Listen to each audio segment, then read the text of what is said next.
El gobierno de la tarde.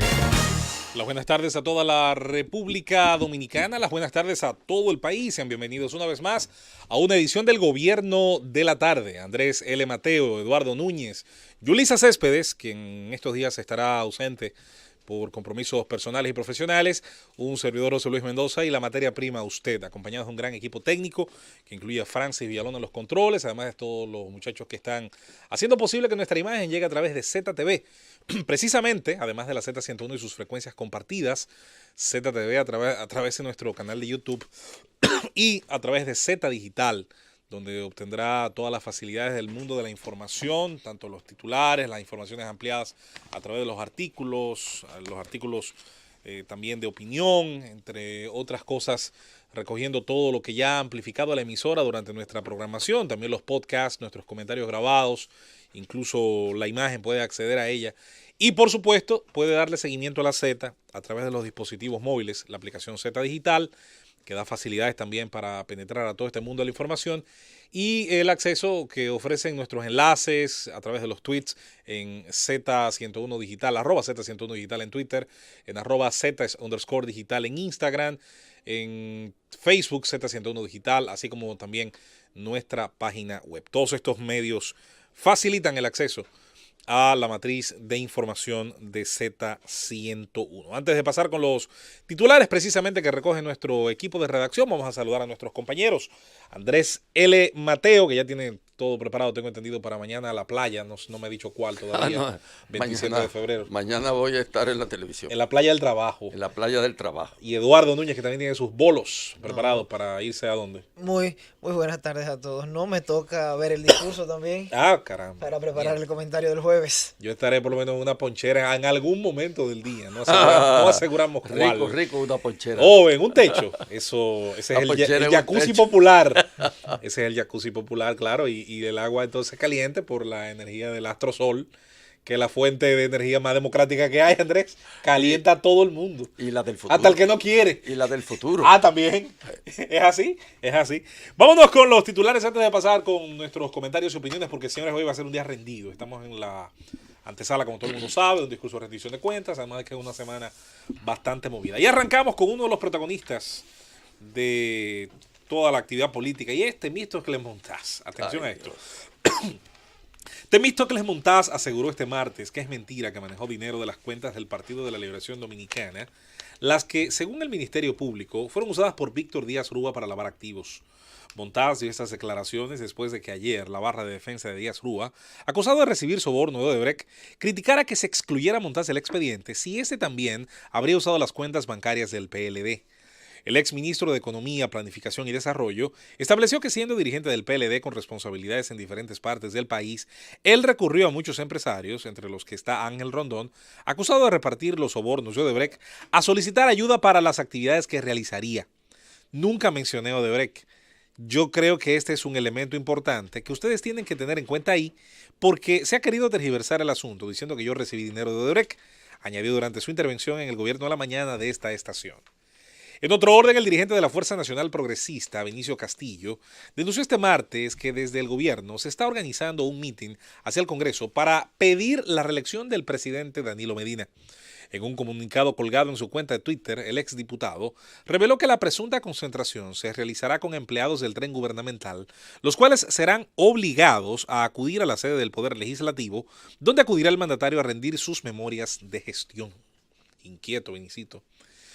En otra información, el vocero de la Policía Nacional, Fran Félix Durán, afirmó este martes que la institución del orden no ha recibido denuncias de intentos de rapto de menores, mientras circulan en las redes sociales supuestas informaciones sobre algunos casos.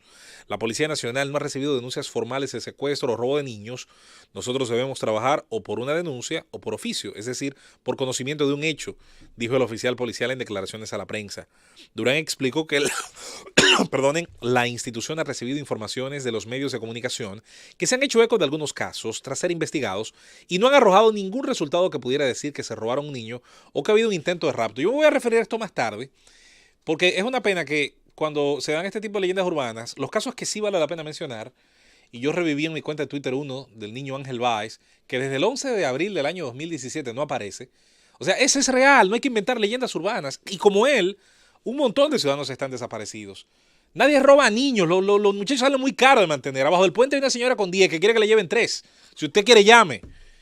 Eso no proliferemos tonterías, usemos los recursos de la tecnología realmente para las cosas que sí son necesarias. Excelente las declaraciones de Fran Félix Durán. En una información internacional, el expresidente brasileño Luis Ignacio Lula da Silva, que purga 2 condenas por corrupción, negó este martes ante la justicia que hubiera incitado a activistas del movimiento de los sin techo a ocupar el apartamento por cuyas irregularidades fue preso en abril del año pasado. El asunto se refiere a la ocupación que protagonizaron integrantes del Movimiento de los Trabajadores Sin Techo, MTST, en el inmueble de 3 plantas ubicado en el litoral de Sao Paulo, días después de que Lula ingresara en prisión para cumplir una condena de 12 años por corrupción y lavado de dinero por, según concluyó la justicia, haber recibido este inmueble como soborno. Me mezclaron aquí a la nota de Temo. Pero bueno, no sé, ¿tendrá algo que ver? Odebrecht, Lula, Temo. ¿Quién sabe? Vamos a concluir aquí la lectura. Gancho, hay que estar atento en la lectura de los resúmenes de nuestros artículos en Z Digital. Vamos a la pausa cuando retornemos. Vamos a entrar de lleno ya con nuestros colectivos, nuestras opiniones de la actualidad hoy, día martes 26 de febrero del año 2019.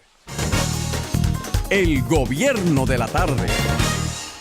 Estamos de regreso con su gobierno de la tarde y bueno, se mueve la coctelera ver a personas que estuvieron en momentos ambas implicadas. Después fue sacado del proceso Temístocles Montaz. Pero es interesante ver ese cruce.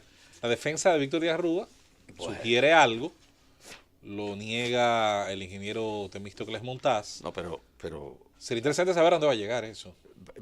Óyeme, yo he estado leyendo, aquí traje completo el rifirrafe que se armó entre los abogados defensores de Díaz Rúa y el fiscal y las fiscalías. Pero solamente la descripción, el cuadro que saca hoy la prensa sobre los movimientos de las cuentas bancarias del señor Díaz Rúa, solo eso en cualquier país del mundo ya sería suficiente para que hubiera una circunstancias muy desfavorables al gobierno y que el gobierno hubiera saltado en 1000 pedazos. No es posible en lo que respecta a la cantidad de dinero que mueve en cuentas diferentes, de acuerdo con lo publicado y con lo que facilitó la Procuraduría General de la República durante un determinado periodo. No estamos hablando de cifras estratosféricas, que aunque estén algunas de ellas vinculadas al partido, uno tiene que hacerse muchas interrogantes de si vive en un país o esto es un campo al usado, como frecuentemente decía nuestra amiga Altagracia Salazar. Porque no es posible que... Es lo mismo que pasa con la fortuna proveniente del metro de Santo Domingo, en la cual se movilizaron tantos miles de millones de pesos, que tú puedes decir, no es posible que nadie advirtiera esto, que una persona, una pizca de dignidad dentro de lo que constituye el aparato del Estado, dijera, pero ya no se puede soportar lo de este hombre. Pero lo de Temo es peor, porque Temo pinta a Ángel Rondón como un empresario aparte, sabiendo él que era la correa de transmisión de Odebrecht. Él no tiene que decir que recibió dinero de Odebrecht. La correa de transmisión de Odebrecht en este país era Ángel Rondón. Y no daba un centavo sin ninguna intención posterior, como dicen los ingleses. Alguien siempre paga el almuerzo. Exactamente. No, there's no free lunch. No hay almuerzo. Alguien paga. Además, siempre paga. Además, yo no vi que el dinero de Odebrecht fuera para mecenazgo de libros. ¿Por qué Ángel Rondón no fue a llevarme unos cuartos a mí a mi casa? Para un libro. Para hacer un libro, por ejemplo. Sí. Como he dicho yo, nadie lava dinero haciendo enciclopedia. ¿Por qué? No, claro. Ángel Rondón no puede haber ido a mi casa a llevarme dinero para hacer un libro. Ángel Rondón era correa de transmisión de Odebrecht y en consecuencia participaba activamente de todo lo que conllevara a las facilidades que se le encomendaban como intermediarios, como el hombre que tenía que buscar contratos y viabilizar las cosas y amansar guapo. Era como el amansa guapo y amansar guapo. Él tenía un papel y en ese papel obviamente que no venga a creer Temístocles Montá, que él le daba durante tres campañas electorales, que él le facilitó dinero por su linda cara o porque Temístocles Montá era Temístocles Montá. No, le facilitó dinero porque usted era un funcionario público que tenía llaves para abrir cosas. Y le facilitó dinero porque ese era el trabajo de Ángel Rondón. Ese era su trabajo. Tener gente para poder intermediar ante ellos y en consecuencia resolverle problemas, auxiliarlo, ayudarlo en campañas. Esa era la estrategia, no hay otra. Mire, yo en su momento, cuando cierre la fase preliminar, para orientar a la radioaudiencia de lo que está sucediendo ahora en el caso de Brecht, lo que se está haciendo es un juicio a la prueba. Sí. Se está viendo si hay mérito suficiente para llegar a una condena en fase de juicio. O sea, de aquí todavía no se sale una sentencia condenatoria. Las posibilidades son el auto de no al lugar, o si le dan al lugar, que es el equivalente de mandarlo a juicio. En su momento, cuando cierre esta fase, yo en mi comentario lo aprovecharé para dar una opinión técnica de lo que ha pasado tanto del lado de la defensa, tanto del lado de la acusación, como del auto que tiene que intervenir para cerrar esta fase del proceso. Quiero adelantar, sin embargo, que lo que el caso está poniendo sobre tela de juicio para completar lo que dijo don Andrés es, número uno, el financiamiento ilegal de partidos políticos. Esto es cosa que la prensa ha reportado, ¿eh? Claro. Tenemos que estar atentos con eso. La corrupción del sector privado, porque se habla mucho de la corrupción del sector público, pero todo apunta a que las compañías que se utilizaban en este caso pertenecían al sector privado. O sea, bueno, una debilidad enorme de lo que, bueno, porque es que el Ministerio Público no investigó, este procurador no investigó a nadie, no allanó ninguna casa, no hizo nada, este procurador lo único que ha hecho es encubrir, porque sacó a Punta Catalina, porque nunca detuvo ni un día para investigarlo, interrogarlo. A Vasconcelos, Marco Vasconcelos es la llave de todo lo que ocurrió con Odebrecht y por supuesto Ángel Rondón. Son las llaves de todo lo que ocurrió. Por lo tanto, no hubo investigación real nunca en este país. En consecuencia, es un expediente mostrenco. Ahí faltan los consorciados. En Perú, los consorciados han permitido que la fiscalía llegue cerca del nivel exacto de sobornos en que incurrió Odebrecht allí para obtener las obras. ¿Por qué? Porque el consorciado es una fuente sustancial, es una fuente importante. El consorciado complementó en el caso de Toledo el dato sobre los 20 millones de dólares. El consorciado es una persona, eso es por una parte, pero por otra parte, tampoco la financiación electoral. La base del procedimiento de la Oficina de Operaciones Estructuradas de Odebrecht estaba fundada, uno, en los sobornos. Los sobornos, una vez obtenido el contrato, eran la llave que abrían las posibilidades de que las cámaras aceptaran dichos contratos, etcétera, etcétera. Dos, el sobreprecio. El sobreprecio rondaba, de acuerdo con una de las declaraciones premiadas, el 22%. Por lo tanto, era muy significativo a la hora de establecer costos. Y el sobreprecio es significativamente importante, aquí no se ha estudiado. Y por último, la financiación electoral. Aquí hay documentaciones extraídas justamente de los documentos brasileños sobre financiación electoral. Incluso un sometimiento antiguo, digo yo, ya tiene 2 años, de instituciones sociales dominicanas, donde está Participación Ciudadana, está Masada, está el Bonó, el Centro Bonó. Hay varias instituciones sociales que sometieron en virtud de 5 millones de dólares que llegaron aquí a la oficina de la calle Helio de Joao Santana y su mujer Mónica Moura, 5 millones que fueron rebotando en distintos bancos y dejaron huellas que estas organizaciones sacaron a flote desde las delaciones premiadas. Y en consecuencia hicieron un sometimiento para que el procurador investigara la financiación electoral, porque Joao Santana había admitido que ese dinero se usó en una de sus declaraciones, se usó para financiar la campaña del presidente Danilo Medina. Y lo dijo también el que está preso en España. Lo dijo abiertamente. O sea, no ha habido investigación. Y por lo tanto, lo que estamos viendo es esto, que han sacado a flote toda una serie de elementos bastante cuestionables de la práctica política de este país, y aunque ellos terminen en la nada, el país tiene una idea de lo que realmente ocurrió leyendo, por ejemplo, lo que publica hoy el periódico Hoy con la tarjeta de crédito para gastos de campaña del PLD de Díaz Rúa.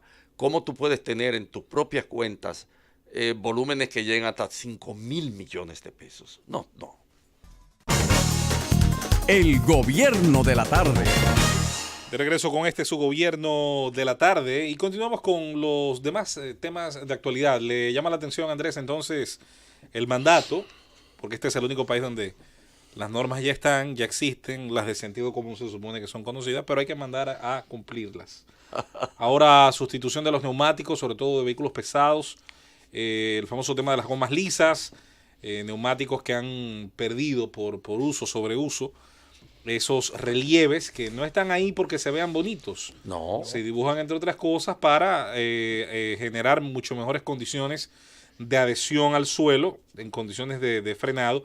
Es bueno recordar, y uno tiende a pensarlo poco, que es una lámina muy pequeña realmente en comparación al tamaño del vehículo, la que está en contacto con el suelo.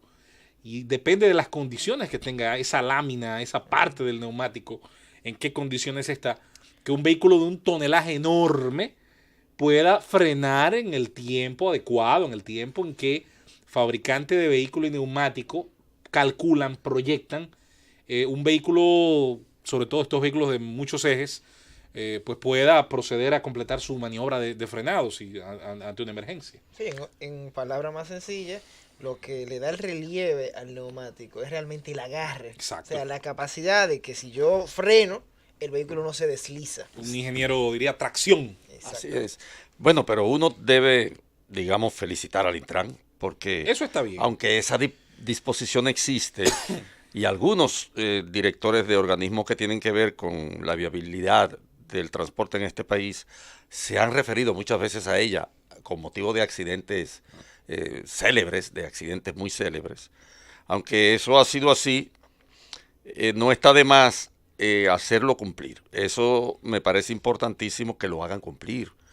Uno se asombra de ver en la calle camiones de alto cilindraje que las gomas se le pueden reventar con la saliva de un borracho, porque están tan lisas que uno no sabe ni cómo permiten que estos camiones circulen.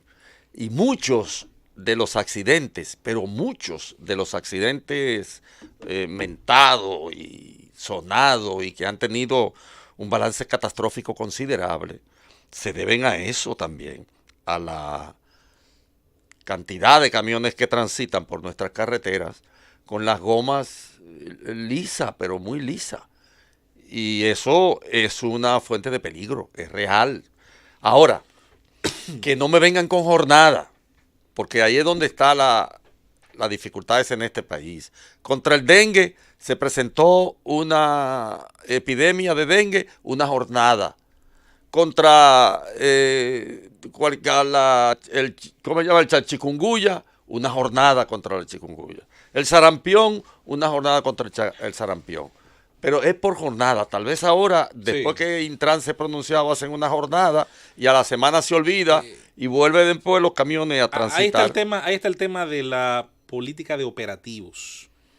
La política de operativos y no la de políticas permanentes. Es decir, que permanentemente quienes están pagados para eso hagan supervisión en las calles, puedan notar este tipo de situaciones, generar multas y que de manera, insistimos, permanente, manejar utilizando el celular, violentar todas las normativas de tránsito que comúnmente ocurren en nuestras calles, tenga simplemente el castigo que supone el sistema de consecuencias. Mira, uno de los grandes problemas que tiene nuestro país, o más que nada las ciudades grandes como Santiago y Santo Domingo, es el reordenamiento del tráfico viario.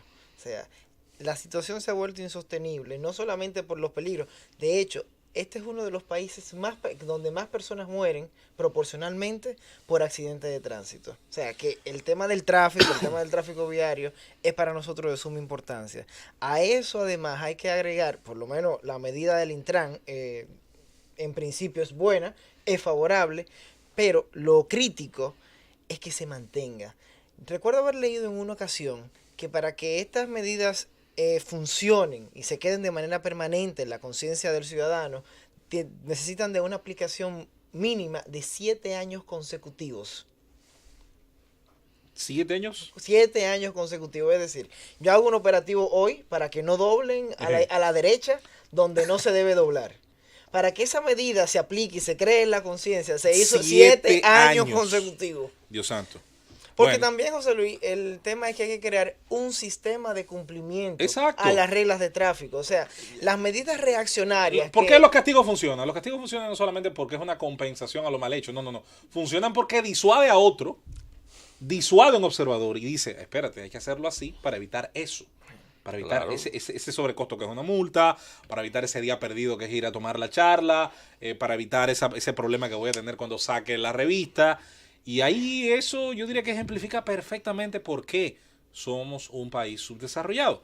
Cuando el cumplimiento de la ley no es una cultura heredada, que insisto, es lo que diferencia las sociedades del primer mundo de las que no lo son. No es que sus habitantes sean más altos, no es que sus países tengan salida al mar, la cultura de cumplimiento. No es que tengan muchas montañas, no, es que de generación en generación se ha heredado una preferencia por el orden, porque se entiende que en el contrato social, y no es que todo el mundo haya leído a Rousseau, no tiene nada que ver, pero se intuye que hay una conveniencia para todos los individuos. Yo siempre insisto en esa palabra malentendida en nuestra cultura, la del individuo. Se piensa que cuando se habla del individualismo, se habla de egoísmo. Son cosas distintas. Es como confundir ambición con por ejemplo, ¿cómo se llama? Cuando la ambición ya se pasa del millaje. Desbordante. Sí. Es confundir una virtud con un vicio. Los derechos son individuales. Y a partir de que tengan un cumplimiento individuo, se convierten en colectivos. Es lo mismo que ocurre con los deberes, y en este caso con los comportamientos, que insistimos. En otras sociedades hay una herencia que incluso zambulle, de alguna manera se convierte en una inmersión para el visitante. Nosotros siempre hemos dicho que el dominicano que visita Estados Unidos o Canadá no necesita de un curso ni de ir a un campo de concentración, Andrés, para aprender a respetar los semáforos. Lo hace por asimilación. Mira, es tan importante lo que dices, que no es solamente la sensación o el sentimiento. Claro, yo no voy a ser el único que rompe. O el tema a nivel cognitivo de confianza que genera cuando uno tiene orden. Mira esto.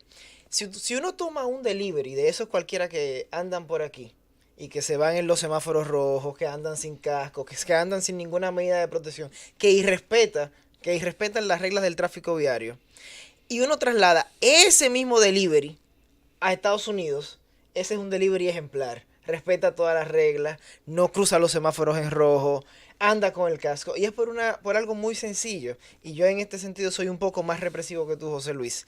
Y es que lo que intimida, lo disuasorio de cualquier medida es la efectividad en la aplicación de la sanción. Porque normalmente quien infringe una ley no sabe cuál es la multa o no sabe cuál es la sanción que viene. Pero sabe que si infringe, que si tira basura, que si se va a un semáforo en rojo, se le va a aplicar una medida. Se le va a aplicar una sanción. Ahí hay dos cosas. Una que tiene que ver con las características de la cultura. Los hábitos se incorporan como cultura y pasan a ser parte constitutiva del sujeto. Cuando a ti te obligan, tu mamá, por ejemplo, a cepillarte después de la comida y a ti no te gusta y te obligan, llega un momento en que ya no hay que obligarte. Ya tú lo incorporas como una cultura. Y si come y no te cepilla, bueno, pues te hace falta. Hasta porque está incorporado en tu cultura, es así.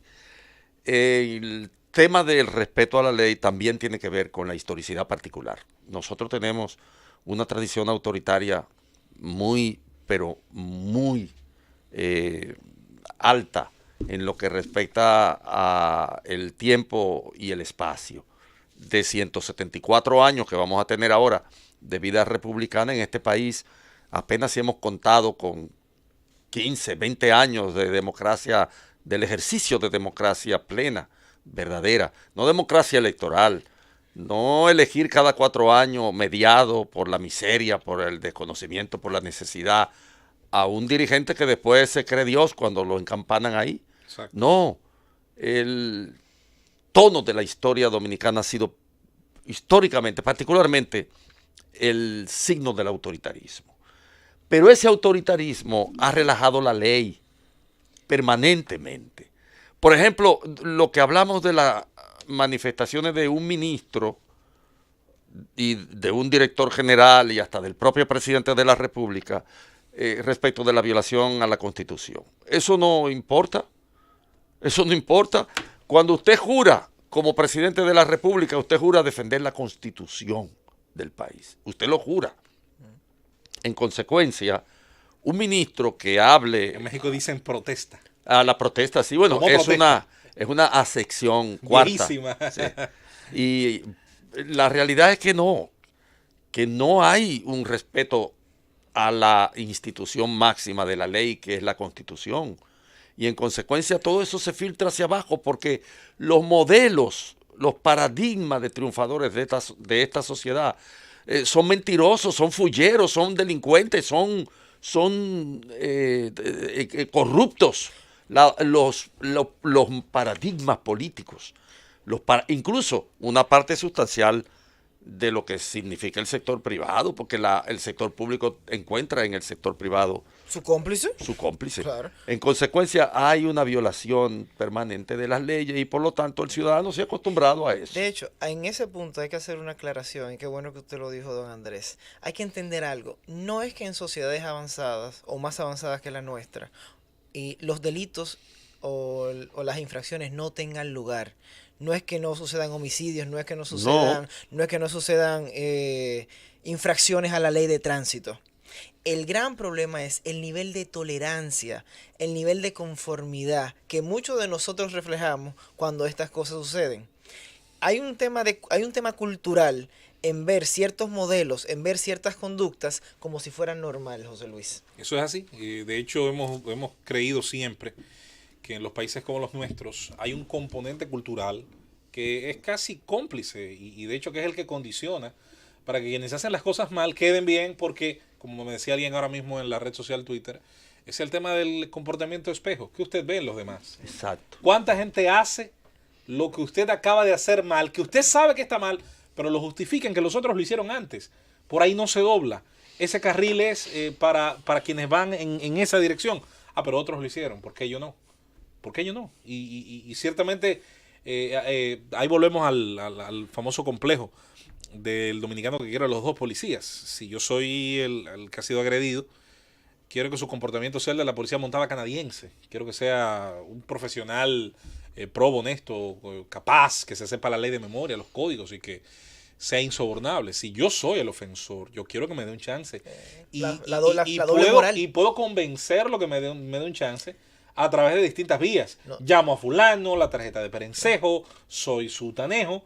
Oye. La doble moral, y no solamente eso. Yo como ciudadano tengo la expectativa de que si me detiene un policía, yo tengo otra forma de solucionar el conflicto. Yo tengo otra forma de convencerlo. Claro, o sea, vivimos en una gran contradicción, en una doble moral. Esto no quiere decir que todas las veces que un policía le detenga, muchas veces ni siquiera la forma del abordaje es correcto. Por ejemplo, en otros países un policía usted le detiene conduciendo un vehículo. Deténgase a la derecha, coloca la centella, lo que fuese. Y muchas veces su abordaje inicia con una pregunta después de saludarle. Sí. ¿Usted sabe por qué le detuve? Es decir, le deja a usted la posibilidad de admitir que usted ha hecho algo mal y por ahí comience un diálogo el más civilizado posible entre la autoridad y entre el ciudadano. Aquí generalmente, primero, ¿usted es militar o policía? Armado. No. Es que yo cuando. Claro. Mi frase favorita. Y si eres policía te dejan ir. Mi frase favorita, comando o comandante. Yo nunca entendía por qué la conversación iniciaba de esa forma, comando. Y yo, bueno, no me encuentro vinculado a ningún cuerpo del orden. Pero mira, en el caso de los policías y sobre todo en el manejo de las infracciones de tránsito, el caso español es un caso muy emblemático.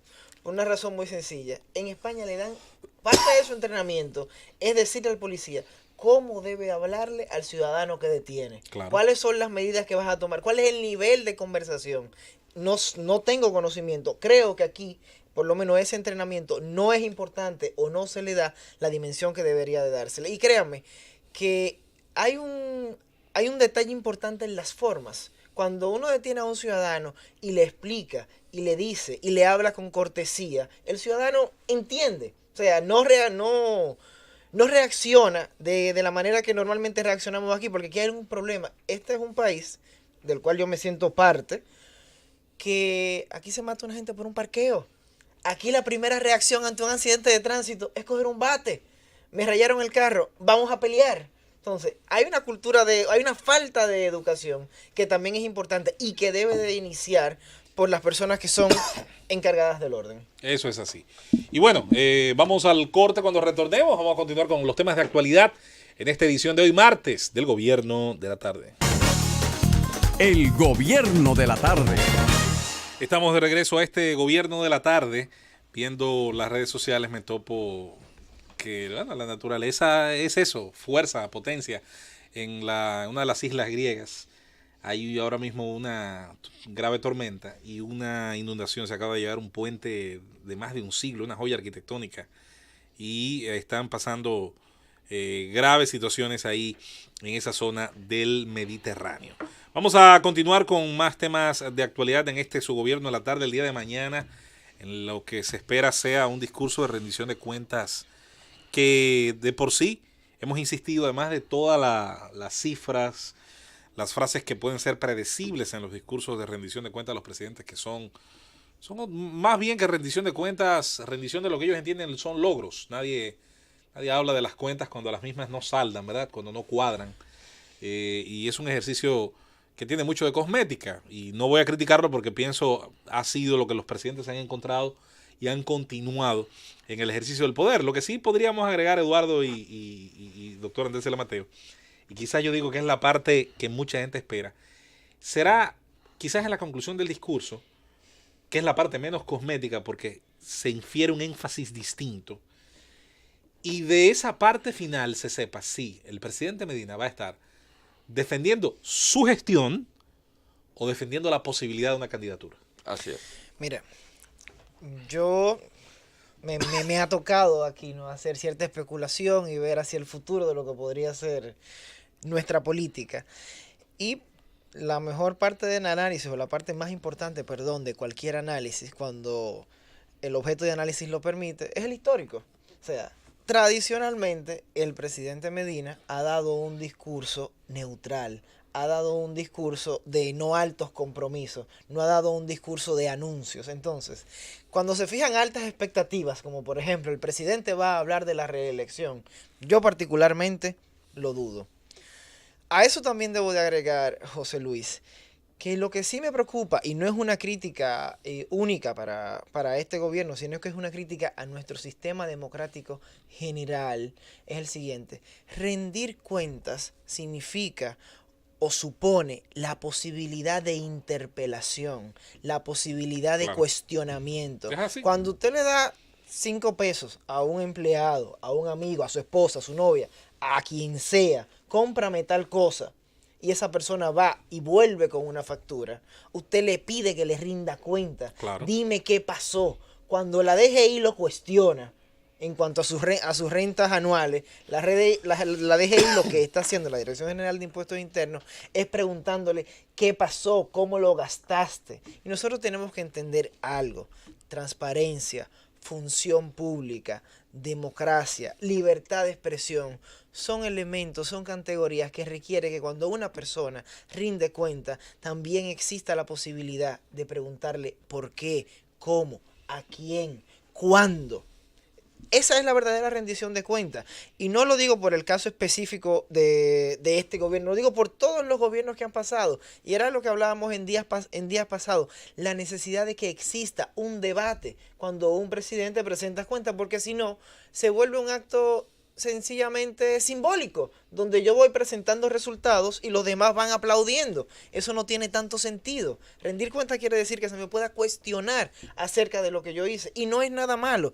Eso es parte de la democracia y parte del libre acceso a la información y parte de la libertad de expresión. Y yo Pasa agrego que- parte del Estado de Derecho también. Pero pasa que Sobre nosotros vivimos una democracia cosmética, que no es verdadera, que no es real, que ni siquiera va más allá del marco estrictamente formal, porque todos sabemos la inoperancia de las instituciones desde la perspectiva de la acción del Poder Ejecutivo. El Congreso en este país no es un Congreso.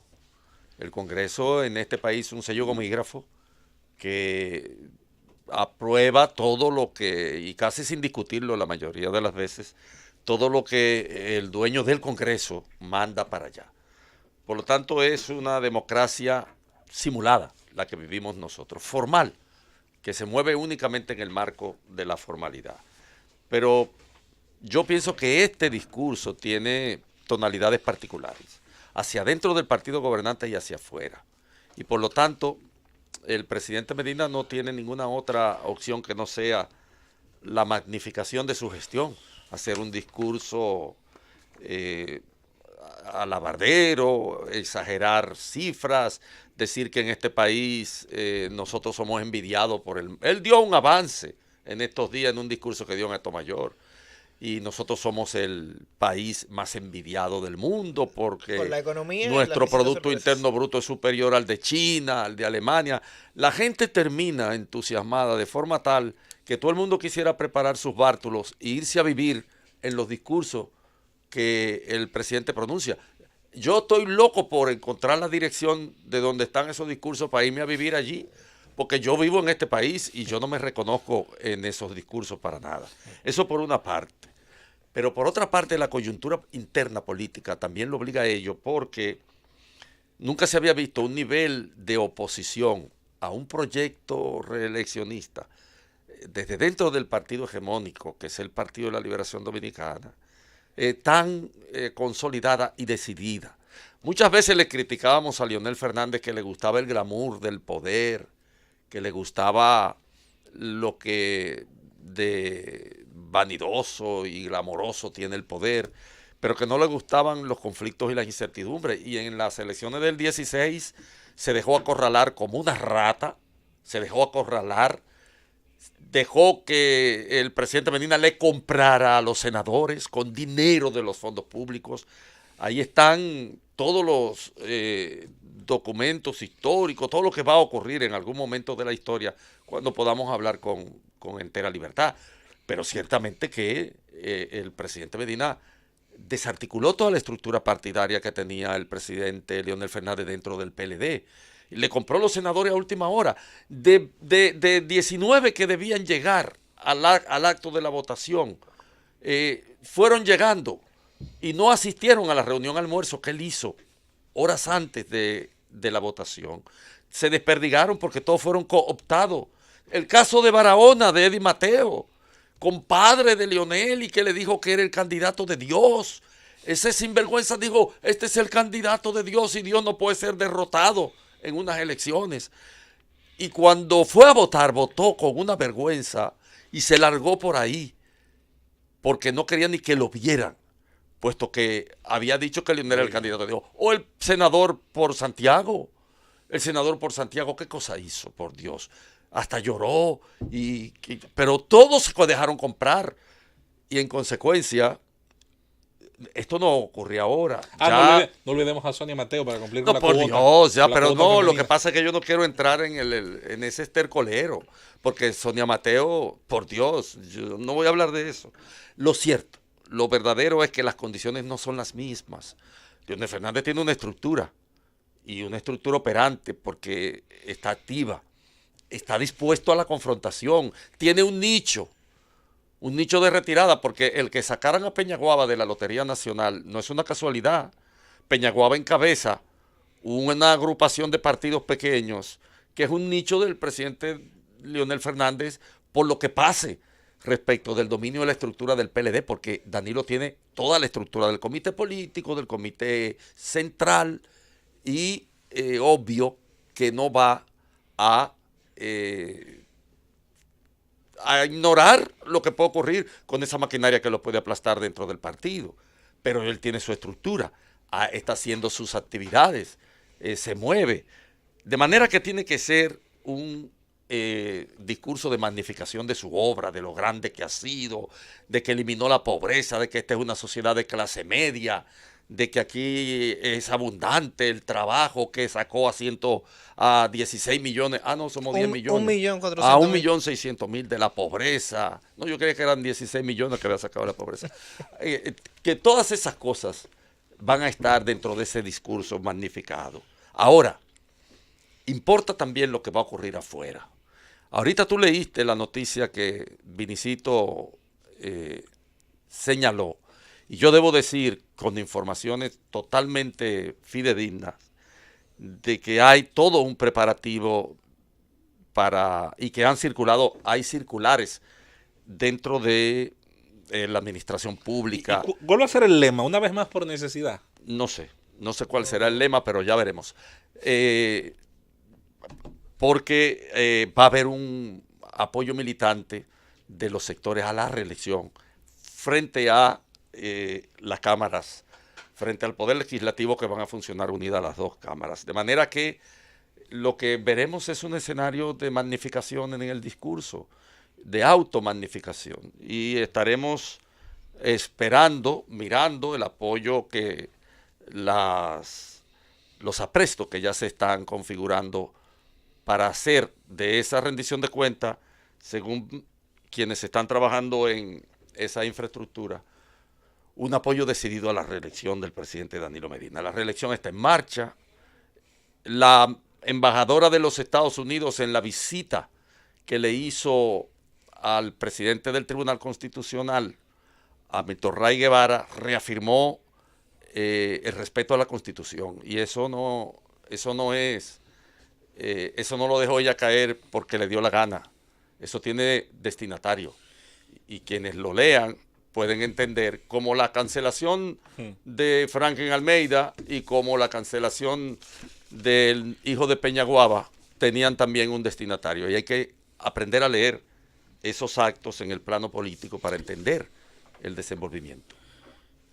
Mira, lo cierto es, haciendo un análisis frío, sin pasión, tratando de ser objetivo, político, constitucionalmente, hay un gran óbice para la reelección. La Constitución está ahí y la prohíbe. No, pero el 16 estaba ahí, la Constitución, y la prohibió. Pero don Andrés, espérese. En términos de estrategia política. No, y del contexto. Oye, Este es un contexto en términos de mucho estrategia, más exigente. en términos de estrategia política y también histórico, sería una segunda reelección, sería un tercer periodo. Sí. Esta no es la reelección del 16, esta es una reelección difícil. Y ojo, en el 16, el expresidente Leonel Fernández no le hizo la contra, no lo enfrentó tan fuerte como... Lo espantaron, le trajeron a Quirino, le compraron todo. ¿Qué es lo que tú quieres? Pero hombre se asustó. Lo que le quiero decir, don Andrés, que la reelección, aun cuando existe el rumor y eso, no es tan fácil. O sea, objetivamente... No es rumor. Objetivamente, es difícil. La Constitución en contra, la política en contra, un expresidente en contra. Es mucho. El gobierno de la tarde. De regreso con su gobierno de la tarde, Z101. Y vamos a un comentario de actualidad antes de entrar a los comentarios editoriales de cada uno de nosotros. Uno de los nuevos acontecimientos de Venezuela y de su crisis y de toda la situación que ocurre alrededor de este país, su gobernante de facto, su gobernante proclamado, todos los elementos alrededor de la declaración del Grupo de Lima, tratando de insistir en una solución que no contenga la posibilidad de la intervención. Ayer fue una discusión importante también en las redes sociales, incluso posterior a un debate bastante exaltado que tuvimos aquí en la segunda parte el día de ayer. Y pienso que en principio creo que tirios y troyanos están bastante de acuerdo con eso. Lo que sí ocurrió, Y también ha llamado la atención es lo que le pasa a Jorge Ramos, el conocido comunicador mexicano basado en los Estados Unidos y quien ha entrevistado a muchas personalidades a lo largo de su carrera, de quien debo hacer una salvedad. Inclusive al presidente Barack Obama. No, inclusive al presidente Hipólito Mejía. Una entrevista histórica. No, ya con Donald Trump. Y a Fidel Castro, en fin. Yo leí su libro. Yo leí el libro de entrevistas de él hace un tiempo. Debo comenzar diciendo una salvedad para que no haya confusiones. Y después voy a decir por qué la hago. No es bueno nunca personalizar los juicios sobre alguien, pero quiero aclarar que yo en lo personal no me siento identificado con el estilo periodístico de Jorge Ramos. No me gusta. Me da la impresión de que en la comunicación usted debe dejar claro cuáles son sus preferencias e intereses para dejar de lado la idea de que usted, manteniendo preferencias e intereses, se haga pasar por una persona imparcial. Yo siempre he dicho aquí que yo no soy objetivo, ni persigo serlo. Yo busco ser veraz. Claro. Ese es mi interés. Trato de serlo. Ojalá pueda hacerlo y hago mi esfuerzo por serlo dentro de las limitaciones que tengo como ser humano. Ahora bien, decir aquí que a mí no me da ni frío ni calor, lo que está a mi izquierda, a mi derecha, es mentir. Eso es falso. Sí, a mí me gustará más algo de esos dos polos. De lo que tengo a mi izquierda o de lo que tengo a mi derecha. Ante realidades políticas y sociales es muy difícil ser indiferente. Y es una mentira que a veces los comunicadores se la han querido autoimponer por dos razones.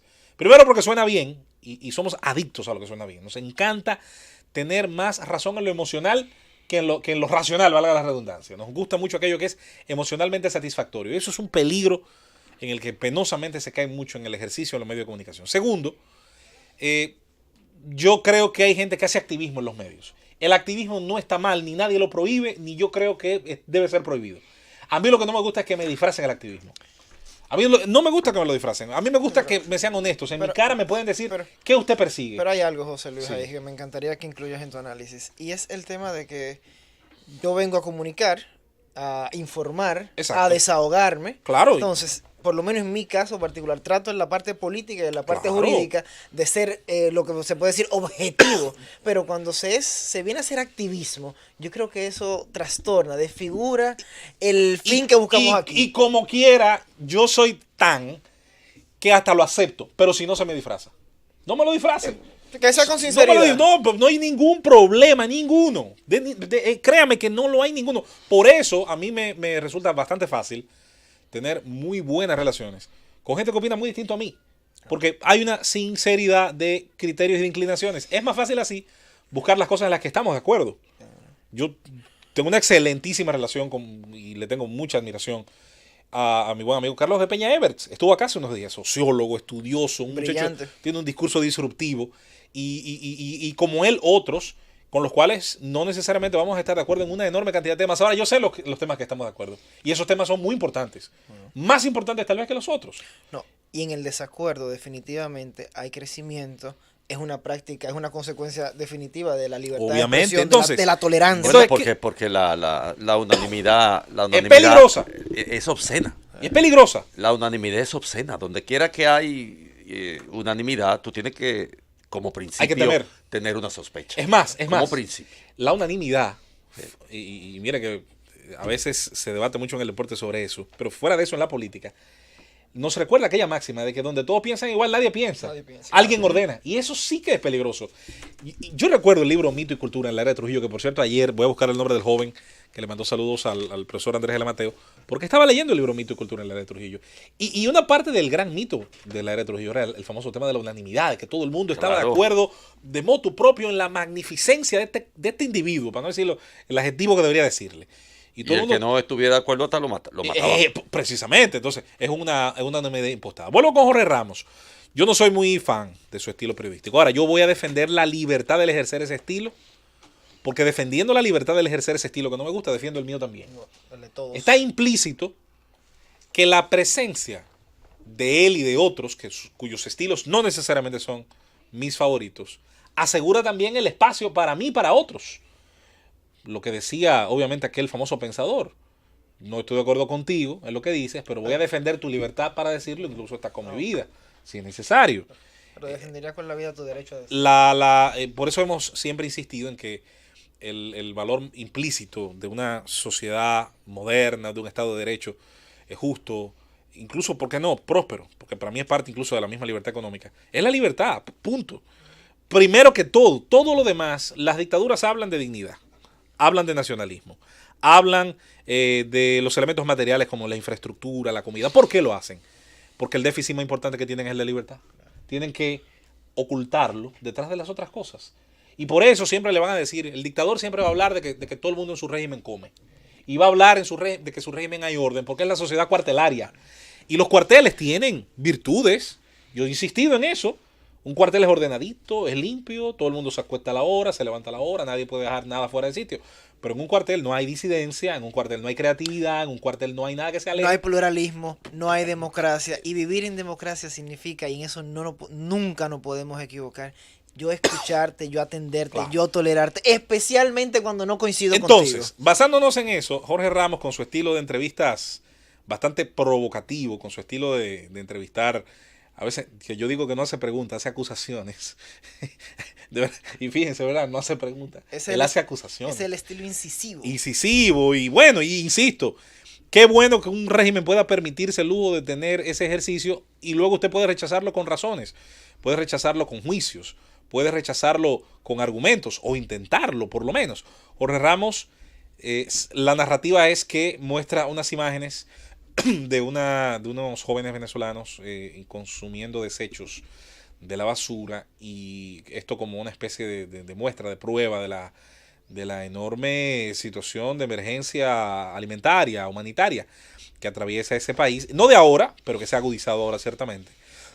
Y supuestamente a partir de mostrarle estas imágenes al el mandatario Nicolás Maduro, pues decide poner fin a la entrevista, pararse, retener durante un tiempo, unas horas me parece, en el Palacio de Miraflores a Ramos y a su equipo, luego mandarle al hotel, donde después de unas horas ahí simplemente se le acompañó a Maiquetía, que es el aeropuerto más importante del país, para poner rumbo a los Estados Unidos. El tipo de cosas que, a la espera obviamente de la otra versión de la otra campana y de la credibilidad que tenga esa otra campana, no hace sino restarle, pienso, los pocos apoyos que podría tener todavía Nicolás Maduro, o vamos a decir, el margen de beneficio de la duda que todavía mucha gente pudiera darle, tanto a él y a su gobierno y al estado de cosas que actualmente ocurre. Y bueno, son los estertores aparentemente de un régimen que tendrá que buscar, insisto, una salida donde si se puede ceder desde esa parte, yo diría que habrá menos probabilidades de un derramamiento de sangre, no importa si este viene de fuera a modo de intervención o si viene de dentro a modo de golpe de Estado y guerra civil, escenarios que siempre sería preferible ignorar y pasarle por encima y encontrar algún tobogán, una forma elegante de bajar hacia la convocatoria de elecciones y hacia un Estado de Derecho, y es ahí donde está el problema, donde se puedan juzgar a los culpables de esto que está pasando. Mira, ahí hay un detalle.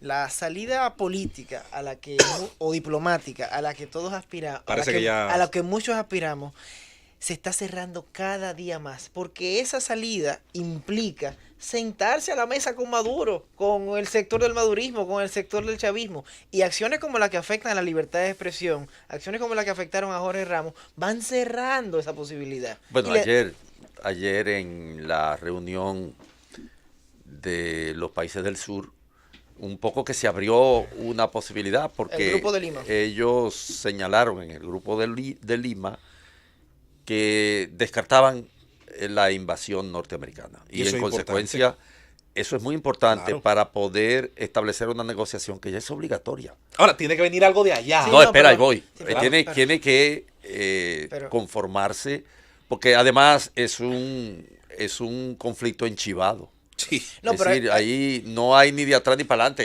Se esperaba que con lo que ocurrió en la frontera con Colombia, iba a haber una enorme cantidad de deserciones militares, etcétera.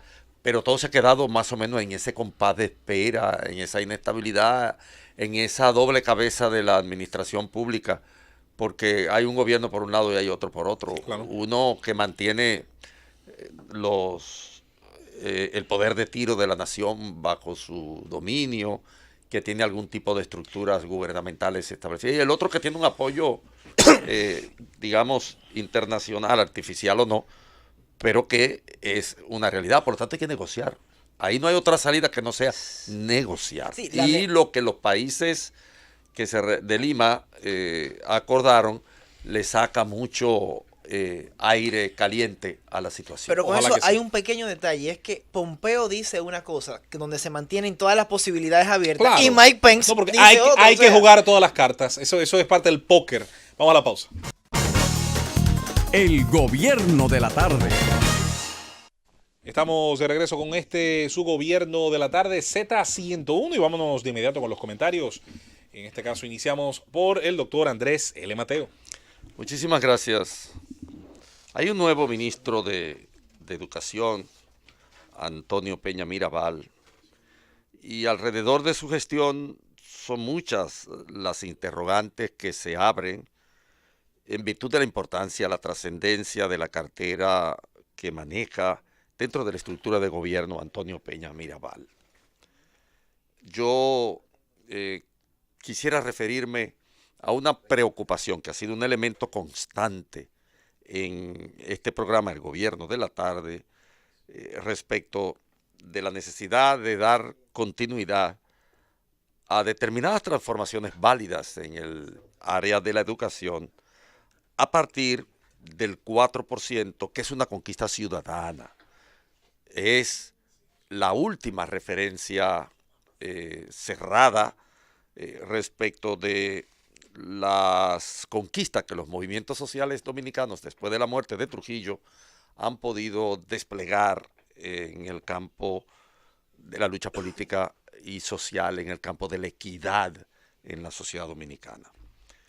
En el orden en que estamos hablando hay muchas preocupaciones porque la ADP ha estado reseñando demandas muy concretas para que, dependiendo de su cumplimiento o no, se desencadene hacia adentro del sistema educativo una serie de huelgas y actividades de reclamación, de reivindicaciones, que ciertamente no se puede considerar sino con la preocupación y la peligrosidad que alcanzan, dada la endeble estructura y la deficiente realidad del sistema educativo dominicano. La presidenta de la ADP, por ejemplo, Xiomara Guante, ha dicho que si Peña Mirabal cumple con la ley y los compromisos contraídos por el ministerio y el gremio de profesores y antepone el magisterio a la parte política, ellos la apoyarán. Y dijo también que tienen todo un programa relativo a la paralización de los centros educativos, si se mantiene el retraso acumulado de la evaluación de desempeño, algunas demandas de pagos, algunas violaciones que ellos señalan respecto de la violación de la ley 6697 que rige el sistema educativo de la República Dominicana. Bueno, yo quiero decir, para que el ministro Peña Mirabal lo oiga, que el ministro debe asumir la coyuntura que el sistema le enfrenta, que hay una coyuntura particularmente peligrosa para el sistema educativo en este momento, porque él coge el ministerio en una situación de demandas generales de la Asociación Dominicana de Profesores. Y hay que advertir que las demandas de ADP no pueden estar por encima de la necesidad de perfeccionar el sistema educativo dominicano. Yo, que he sido formador de profesores del sistema educativo de este país durante muchísimos años, quisiera reiterarlo.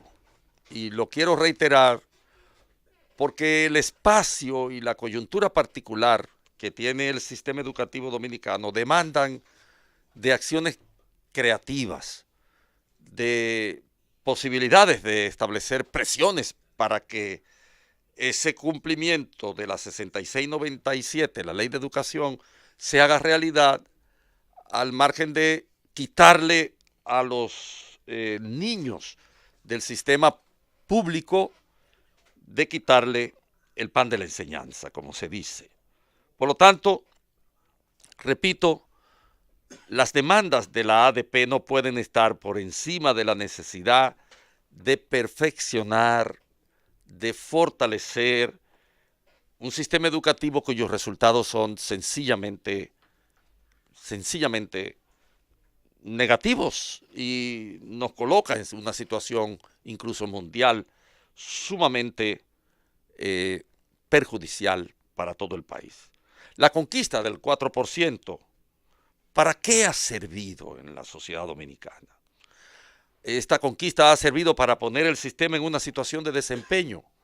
Si algo es, digamos, penoso de lo que la conquista del 4% significó en el orden social, es el hecho de que nosotros no tenemos todavía un sistema que se haya puesto por lo menos en capacidad de desempeñarse por sí mismo, en variar esa enorme cantidad de resultados negativos que el sistema educativo arrastra y que la República Dominicana no se puede seguir dando el lujo de reiterarlo a pesar de que la lucha social llevó al sistema educativo de alguna manera a disfrutar de un presupuesto privilegiado en el orden social.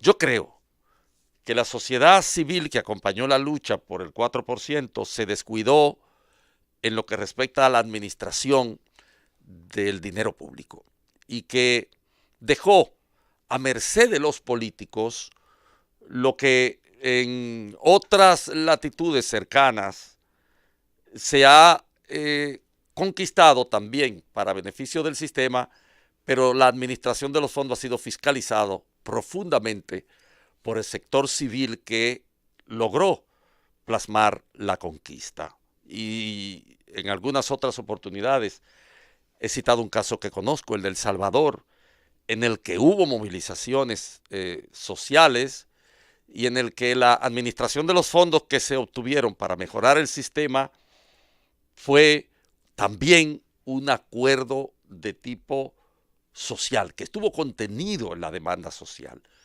y no se le dejó a los políticos de turno. Por ejemplo, nosotros hemos tenido después del 4% con el señor Antonio Peña Mirabal ahora 3 ministros de educación. Carlos Amarante Baré fue un desastre y la sociedad dominicana no tiene idea ni siquiera en qué medida lo fue. Algún día, en el momento en que en este país se puedan sincerar las cosas y se haga un expertise exhaustivo, una auditoría de lo que ocurrió en esa gestión, nosotros veremos cómo y por qué el sistema educativo con este tipo de administración está condenado a reproducir todas las trabas y todos los resultados negativos que arrastra. Tuvimos la gestión de Andrés Navarro. Andrés Navarro ha tenido una gestión que no puede ser todavía juzgada, pero sí hubo, de alguna manera, un empeño diferente respecto de lo que significó Carlos Amarante Baré en la administración de ese 4%, que repito, fue desastroso, y algún día este país lo sabrá. Ahora entra la administración de Antonio Peña Mirabal. ¿Cuál es la meta? ¿Cuál debe ser el trabajo de este ministro? Trabajar junto con la ADP por garantizar una transformación del sistema educativo dominicano.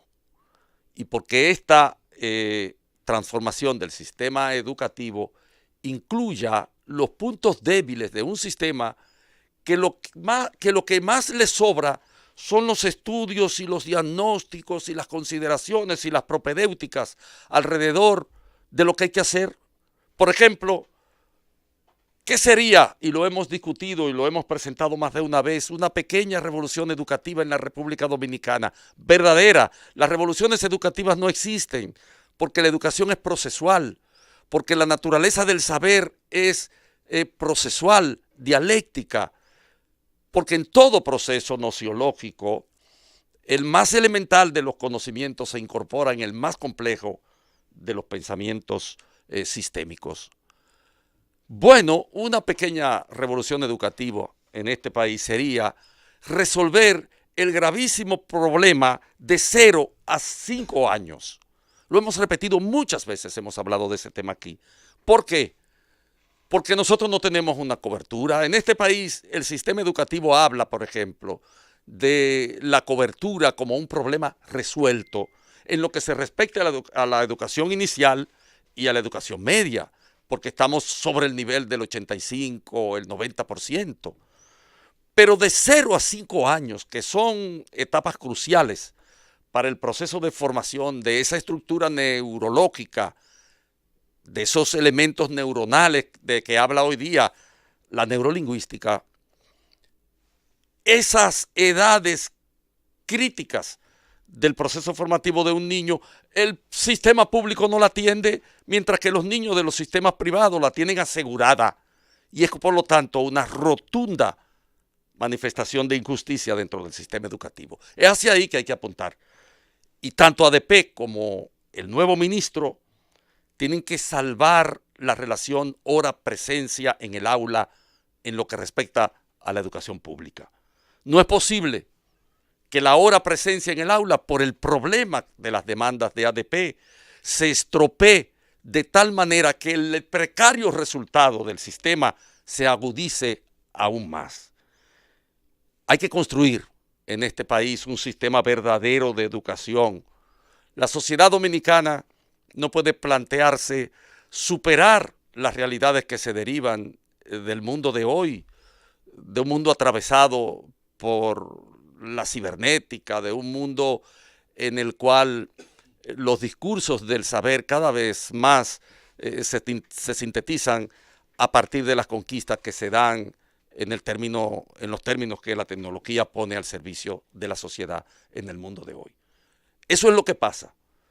No podemos permitir que el sistema educativo que no se ha podido levantar de su postración y convertirse en una posibilidad de desenvolverse en el desempeño natural que le asigna la sociedad, sucumba ahora porque las demandas de la ADP malogren la relación horas-presencia que los estudiantes del sector público en este país ameritan para lograr cumplir las 1045 horas de las estructuras curriculares.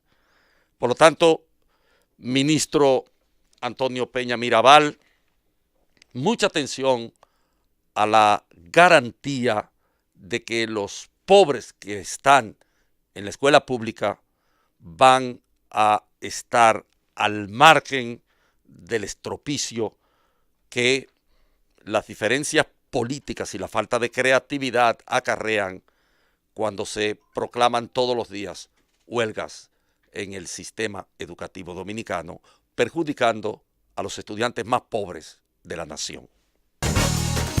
El gobierno de la tarde. El mundo. Retornamos con más en su gobierno de la tarde y se nos une Emil Chirenos. Antes de hablar con Emil, vamos a tener el comentario de Eduardo, pero sí le adelantamos que vamos a tener una intensa jornada en el tema internacional, porque está bien. Emil viene precedido de un fin de semana bastante movido, más movido que una maraca, ¿verdad? Y que un perico ripiado que baila en San Cristóbal el domingo, más movido que eso. Sí, no, voy a completar el chiste de la maraca fuera del aire, es muy políticamente incorrecto. Se pasa. Ahí tú no llegas, a esos niveles no. No, pues vamos a hacer un cambio sí, para sí. yo aprovechar la presencia de Emil, que nos viene hoy de visita, su visita semanal, y escuchar algo y debatir con Emil. Pero tú sabes que el tema de Venezuela. Vamos a seguir caotizando esto. A veces del caos surgen cosas maravillosas. Y aun cuando el fin de semana ciertamente tiene muchas cosas, yo quiero anticiparme un poco, casi a petición, como si fuera una bellonera, pedirle a Emil, aunque fuera brevemente, que abordara un poco de una democracia muy, muy particular, que es la democracia española. Y el tema de lo que se veía venir, un llamado a elecciones. No es verdad que Pedro Sánchez Pedro iba a durar hasta el 2020, habiendo surgido de la crisis que surgió, convirtiéndose en el primero de los jefes de gobierno de la democracia española post-78, que no tenía mayoría en las curules, en la Cámara de Diputados. Y bueno, tu opinión básicamente sobre lo que viene. En mi opinión yo lo tengo muy claro, incluso voy en contra de lo que dicen las encuestas. Me parece que lo que viene es una barrida azul, pero eso hasta ahora no lo dice así. Las principales encuestadoras españolas son un poquito más moderadas a la hora de repartir casi de manera equitativa lo que podría estar ocurriendo allí. ¿Qué te parece? Primero, buenas tardes. Encantado de estar. Ayer tuve muchas complicaciones y no pude acompañarte, pero bueno. Hay un sesgo que tienen definitivamente las encuestadoras y yo creo que eso se demostró, o no un sesgo, una limitación, digamos, más bien, en la capacidad de lectura de la realidad contemporánea. Eso se demostró de manera contundente con el proceso norteamericano.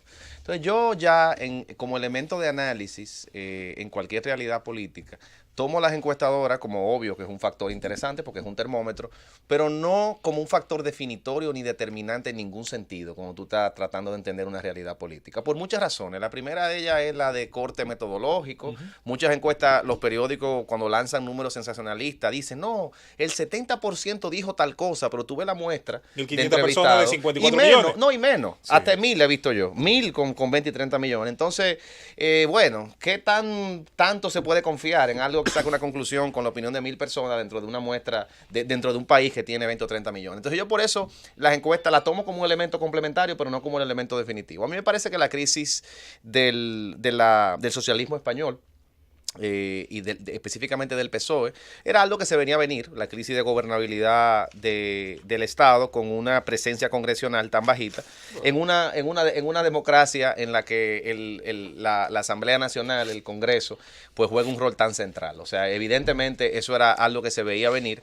Él aprovechó con mucha sagacidad, porque hay que reconocerlo, la crisis política de Rajoy. Se alzó con el poder. Se alzó con el poder, creía. exactamente. Él en eso sorprendió a muchos, incluido quien le está hablando. Sin embargo, en política, así como en la vida y con el éxito en general, lo importante muchas veces no es llegar, sino mantenerse. Entonces, ahora el reto estuvo con esta aprobación fallida del presupuesto general del gobierno español, que nos hace pensar que los días del PSOE al frente del Congreso están contados. Sin embargo, algo que a mí sí me ha también llamado la atención es que el grado de desgaste de la base de votantes del PSOE y del crecimiento que se supone que eso también implicaría para Podemos y para la izquierda un poquito más radical española, no se ha visto en los términos que mucha gente pensaba. No. Se anunció, yo recuerdo la ola, la nueva época, la nueva era de la izquierda española.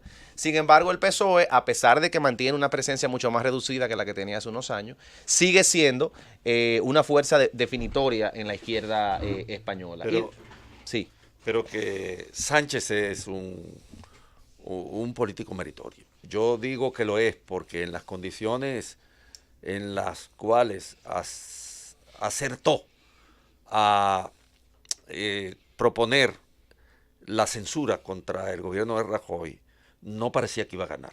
Y perdió en la primera instancia. Sí, claro. Es decir, él perdió en el primer momento. Y después terminó alzándose con la presidencia y tiene 8, 9 meses como presidente de España. O sea, logró una meta, es una figura trascendente, se codeó con los grandes presidentes del mundo europeo, de América, y ya conoce la función de Estado desde la más alta posición. Sí, es meritorio. No, y rompe la estela negativa que tenía el PSOE Ahí con voy. Rubalcaba. A esa era la parte final. Rompió la estela negativa que el PSOE parecía arrastrar y que no parecía no tener salida. No te olvides que como Trump, Sánchez no solo venció al PP, venció también la vieja guardia de su propio partido. Sí. Trump no solo venció al Partido Demócrata en Estados Unidos, venció también a la partidocracia en sentido general, incluyendo la del republicano. Sí, eso es cierto. Ahora, salvando la distancia, obviamente, yo no creo que Sánchez quiera ser comparado con Donald Trump. No es una comparación, es de ese hecho casuístico. No, haber derrotado Sí, sí, sí. incluso, Y digamos, tiene un al punto. establishment de su partido. de cuando- su propio partido, porque es que Sánchez tenía en Parecía contra que, parecía, a que el los chan- varones. parecía que el chance lo tenía más la muchacha La muchacha Andalucía, Susana. Susana tenía, parece más. Sí, la de Galicia, Susana de Díaz. Andalucía, parece que sí. No estoy diciendo Ambos que son muchacha. elementos contrapartidarios. No, Eso se gallega, pensaba. ella era gallega. Eso se pensaba, no recuerdo si al final. Bueno, pero el punto es que ustedes tienen ese punto. Yo lo reconozco, que Pedro Sánchez indudablemente es meriitorio que lograra lo que logró.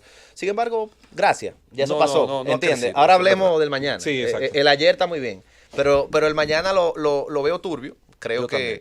Creo que lo veo turbio para el PSOE. España es un país que también hay que reconocer que se encuentra en un momento complicado. A mí me llama mucho la atención el crecimiento que ha tenido, aunque sigue siendo una fuerza marginal. Vox. Sí. Y que va a seguir teniendo, España, pienso. y lo va a seguir teniendo, porque España no es es un país europeo, señores, a pesar de que, bueno, vaya país europeo, pero es un país europeo que no es ajeno a la ola migratoria que está cambiando definitivamente los polos del poder político y que está teniendo una incidencia muy importante que por cierto, mira, en la agenda de muchos partidos. Y antes de hablar de Vox, hablemos del PSOE. Tú llegas a un país en una serie de situaciones relacionadas al empleo. El tema del empleo, claramente. España encabeza por mucho junto a Grecia el desempleo juvenil en los países de la Unión Europea. Grecia le gana, sí, pero España... No, Grecia le gana y mucho. tú, Sí, sí. como Y son joven jefe de Estado, las cosas que te preocupan son el lenguaje inclusivo, todes, aquello que si sacara a Franco de No, de pero su- no. Por Dios. No, espérate. Yo creo que también, José yo Luis, pienso que también. Tiene, El por sesgo ejemplo, ideológico, José Luis, el sesgo ideológico. el nivel, la escala salarial la subió considerablemente. Y eso va a Un quedar. país donde el separatismo Va a quedar. está haciendo estragos, el caso de Cataluña, obviamente, con el tema constitucional, si hay o no. Que esa es la razón por la que no le aprobaron el Obviamente. presupuesto. Fueron los catalanes. El sofismo. Porque ellos están con su proceso en el Tribunal Constitucional Español, Exactamente. que sabemos todos nosotros que es Pedro Sánchez, que ha sido responsable también, eso le voy a dar ese punto. Es muy fácil ser demagogo cuando tú estás en la oposición Claro. y hay un partido que tú necesitas para tú poder llegar al poder. Él pudo perfectamente, cuando Rajoy respondió de manera tan burda y tan mal administrada a aquel proceso de referéndum en Cataluña, él pudo perfectamente haberse montado en la guagua de el abuso. Sin embargo, él decidió decir, y El eso yo diálogo. lo reconozco, que no solo el diálogo, sino que la unificación de España no podía estar en juego. O sea, él decidió adoptar la posición responsable como político y decir, aunque a mí me conviene coyunturalmente tener a esta gente de lado y hablarle bonito, la realidad es que yo no creo en lo que ellos están diciendo, que desmembremos a España con un proceso de referéndum que pueda terminar en una Cataluña separada de todo el país. Entonces, hay que reconocerle a Pedro Sánchez muchas virtudes, pero lamentablemente hay una que él no tiene, que yo creo que es la más importante La para el contundencia PSOE, para mí no la tiene. que es la de frenar el proceso de erosión de la base de votante tradicional del PSOE. Ya hay que aprender a vivir en una izquierda dividida. En una izquierda dividida que, claro, yo pensaba que a esta altura de juego, si tú me preguntabas esto hace 2 años, yo pensaba que a esta altura de juego Podemos iba a estar en otra posición. A pesar de que yo tengo un desagrado tan frontal Sí, por su cabeza, Iglesias. yo lo tengo, Se de va de verdad, remón. lo reconozco. Pero Se pensé divide. que iba a crecer más. Sin embargo, yo creo que no han sabido capitalizar el gran momentum que lograron. No, porque no te olvides de algo. Tanto Podemos como Ciudadanos son el resultado de un movimiento social. M15. Y ambos se llevaron tajadas diferentes de ese movimiento social. Uno, el centroizquierda, porque Ciudadanos es un grupo político que en el fondo se termina identificando más con la derecha. Sí, claro, es centro-derecha. Es centro-derecha, por lo tanto Centro-derecha, es centro-derecha que con los sectores de izquierda. Está antagónico con Podemos. Y entonces Podemos que entra en un proceso de negociación con los socialistas, con Eso es con los separatistas Los catalanes y con otros partidos que son más a la izquierda. Ahora, y esto sí es importante para el futuro inmediato, Podemos, por ejemplo, va a pactar con PSOE, pero en el nivel, no en el nivel presidencial, solo en el nivel de diputaciones y en las Cortes Generales. de las Cortes Generales, etcétera. Lo que quiere decir que porque lo mismo está ocurriendo con el PP y Ciudadanos, Sí. que no van en la presidencial. Entonces uno no sabe lo que va a pasar ahí. Claro, Porque hay una incertidumbre muy grande. Hay una enorme A incertidumbre. pesar de que a mí me gusta el discurso de Albert González, yo creo que Ciudadano tiene algunas ideas interesantes. Bueno, el que más ha crecido. y logra sobre todo en algunos aspectos mantener un equilibrio que se le hace difícil a otros. Por ejemplo, su discurso en materia económica, que se parece un poquito más en materia liberal al de Pablo Casado, que por cierto para mí va a ser el próximo presidente de jefe de gobierno de España. Me parece al día de hoy que es lo más probable que vaya a ocurrir. Sobre todo Pero porque, no sobre está todo tan porque es seguro. más fácil para mí que él consiga. Yo no tengo eso claro. Sobre todo para mí es más fácil que él consiga el apoyo de Vox, que para mí va a pasar de 18 diputaciones, es lo que me parece, me dan los números. Pero bueno, ya veremos qué ocurre. Los españoles están llamándole las 3 puertas de la derecha. Sí. O sea, Vox, Sí. PP y Ciudadanos. Sí, pero es que a mí es lo que le pasó cuando cambiaron. Claro. Y sobre todo hay que decir que en un país como ese, el tema de la propuesta económica tiene muchísima incidencia. Casado y ha logrado, por lo menos en los últimos meses, yo creo que ha adoptado un discurso económico que le resulta bastante llamativo a una clase joven, que ha sido curiosamente la que más ha variado de partido en los últimos años. Increíble cómo el votante en España entre 25 y 35 años ha variado en el último curso, el último lustro de opinión política. Sí, hay unos cambios importantes, hay un rol importante que está jugando la juventud en esto. Ahora, se va hacia los extremos.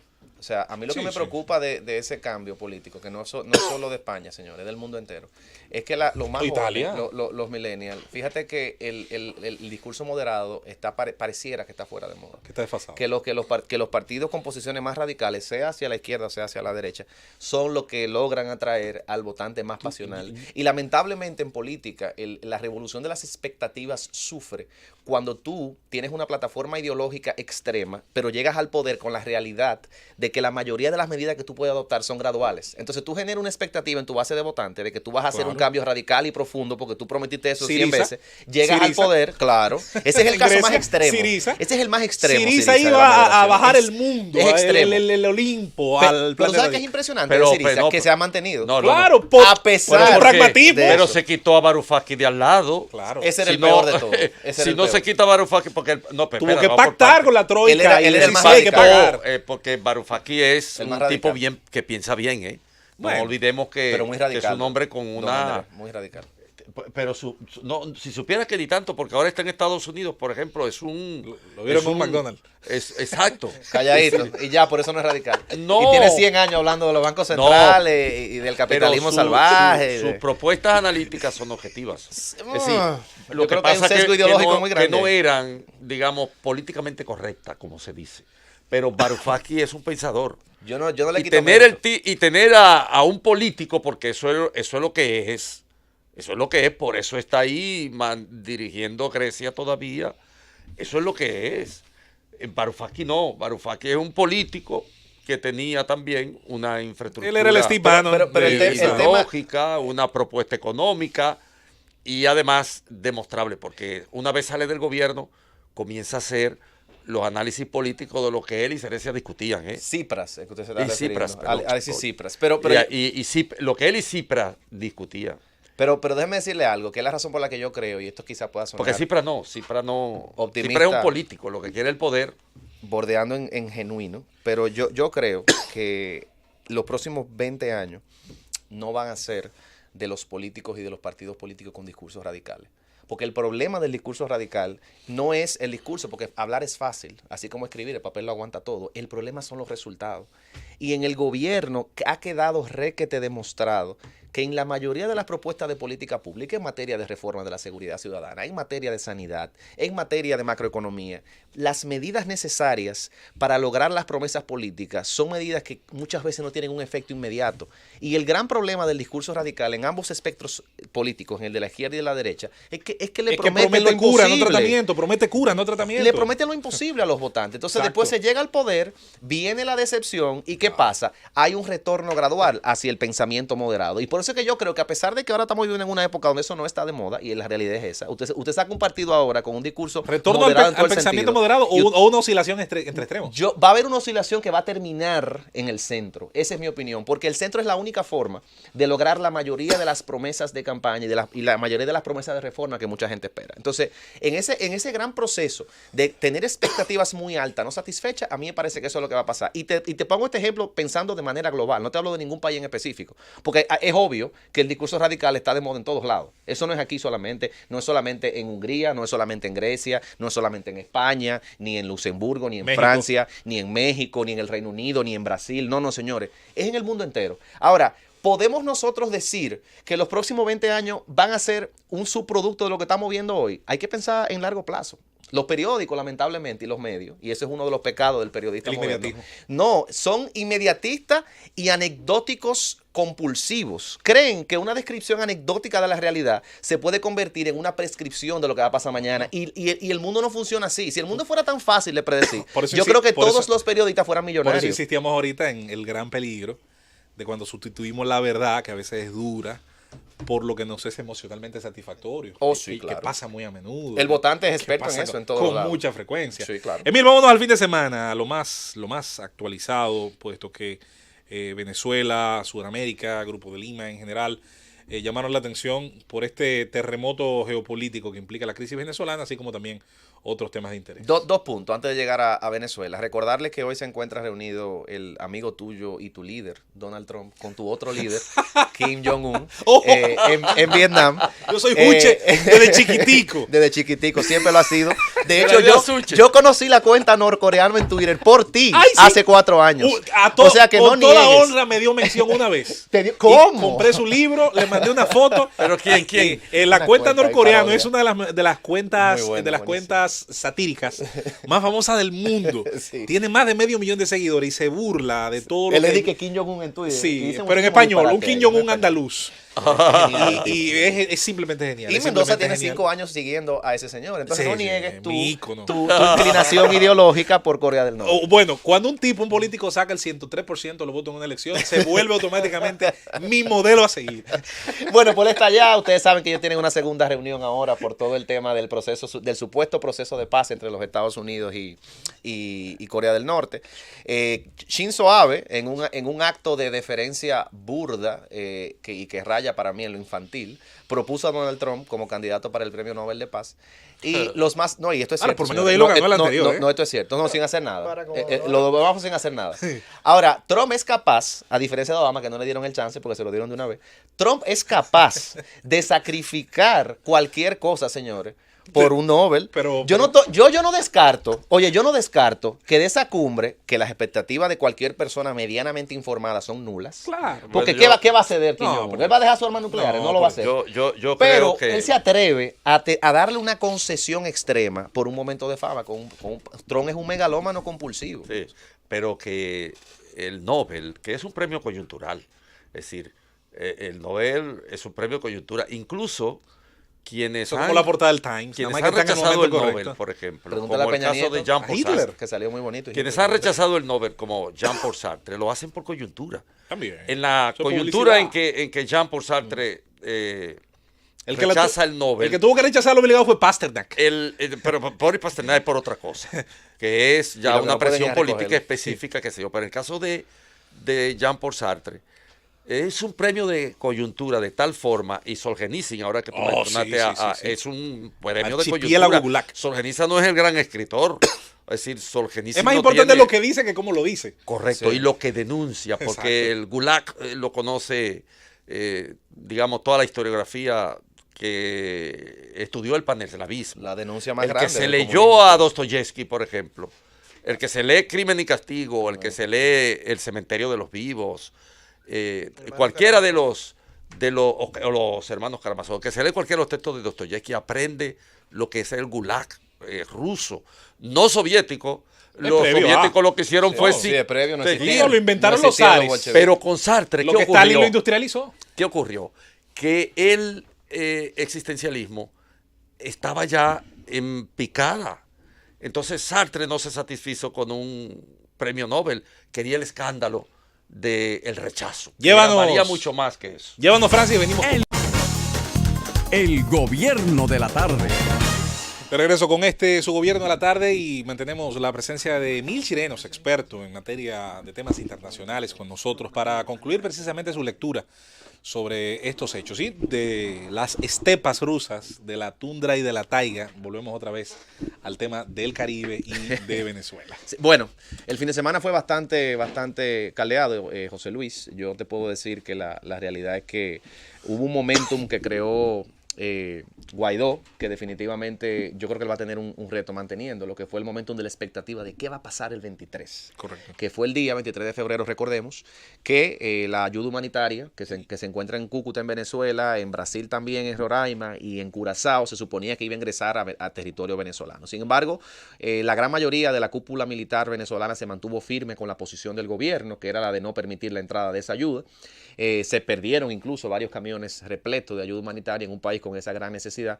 Sin embargo, eso mostró que las líneas de mando, por lo menos en el corto plazo y a grandes rasgos, siguen estando fieles al proyecto bolivariano, lo cual complica la situación un poco, porque la estrategia, a pesar de que yo creo que es inteligente, de poner a los militares entre la espada y la pared y decirle: o ustedes permiten que ingrese la ayuda y están del lado del pueblo, o ustedes están a espaldas del pueblo. Y ellos decidieron aparentemente estar a espaldas del pueblo, porque evidentemente no permitieron que pasara esta ayuda. ¿Y qué viene después? Hubo una reunión ayer del Grupo de Lima, que se supone que ahora tiene que tomar medidas que permitan que lo que ha intentado lograr desde el principio, que es una transición democrática, se dé.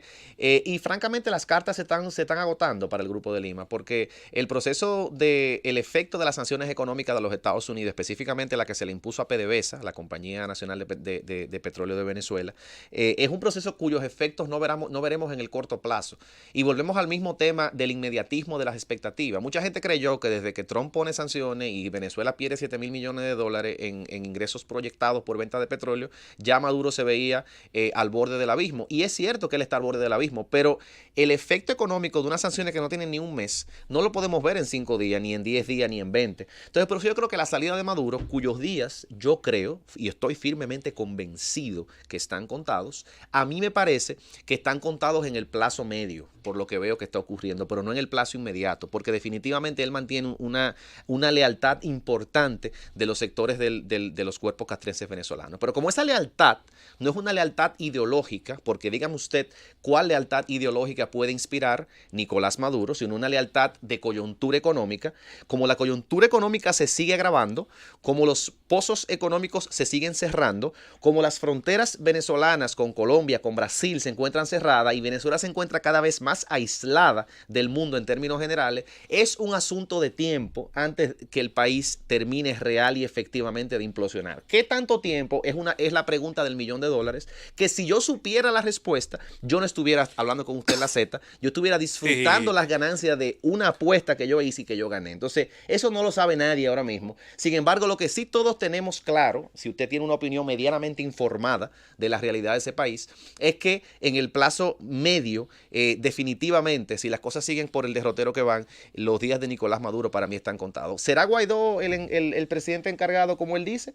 Yo creo que la mejor prueba, como él mismo dijo en una entrevista a RT hace 2 semanas, de que ya el límite al poder de Maduro queda muy evidenciado, es el hecho de que Guaidó está ahora mismo fuera de Venezuela, es el hecho de que Guaidó salió del país, es el hecho de que Guaidó probablemente vuelva al país, y es el hecho de que Guaidó sigue dando entrevistas, sigue nombrando gente, sigue diciendo que él es el presidente encargado, sí. Y usted no acaba, como usted le ha hecho a los demás opositores, o de desaparecerlo del mapa, llevarlo a prisión, o simple y sencillamente, bueno. No ha habido forma de anularlo, ni mediáticamente no ni ha políticamente. Habido. Entonces eso le da una señal de los límites indudables del poder de Nicolás Maduro. A la gente le gusta mucho, y ya con esto concluimos, Emil, le gusta demasiado la idea de que hay diagnósticos y pronósticos a corto plazo. Eso en situaciones multifactoriales es bastante difícil.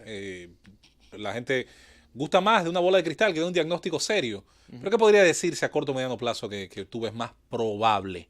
Un viraje probable en función de la crisis económica, un viraje de los altos mandos del ejército, que permite una salida lo menos sangrienta posible de Nicolás Maduro. Ese es el escenario. Yo espero, y no te voy a negar que... Creíble y deseable, agregaría yo. Es deseable, pero yo sí espero, por la experiencia reciente y lo que me ha enseñado a mí el estudio de la historia reciente de los Estados Unidos, yo sí de verdad espero que la opción militar de intervención militar que tiene que mantenerse en la mesa obligatoriamente, porque la amenaza de una intervención, aunque la intervención no se ejecute, es algo que mantiene un cierto grado de presión sobre el régimen. La amenaza, no la ejecución. Hay un tema que... Yo espero que eso no se materialice, porque allí donde Estados Unidos en los últimos años ha hecho uso de la fuerza, las consecuencias posteriores de su intervención son casi siempre de un coste humano muy elevado. Hay un tema que se nos va a quedar para la próxima y que va a ser muy crudo, lo adelantamos.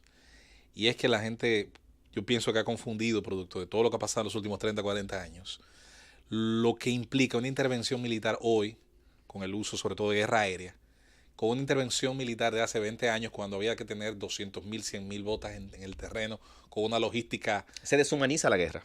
La guerra se convierte en un juego de PlayStation que maneja sobre todo se hace Nevada, más rápida un también. soldado, claro que son rápidos. El caso sirio, por ejemplo, el caso de la primavera árabe, entre otros. El caso libio es paradigmático. Señores, agradecemos obviamente su sintonía. Quédense con nosotros porque viene el segmento de 5 a 7. El equipo del Gobierno de la Tarde. Nosotros agradecemos a Emil Chireno su presencia con nosotros y por supuesto nos reencontraremos muy pronto acá en cabina para hablar de otros temas internacionales. Pausamos y volvemos. El Gobierno de la Tarde.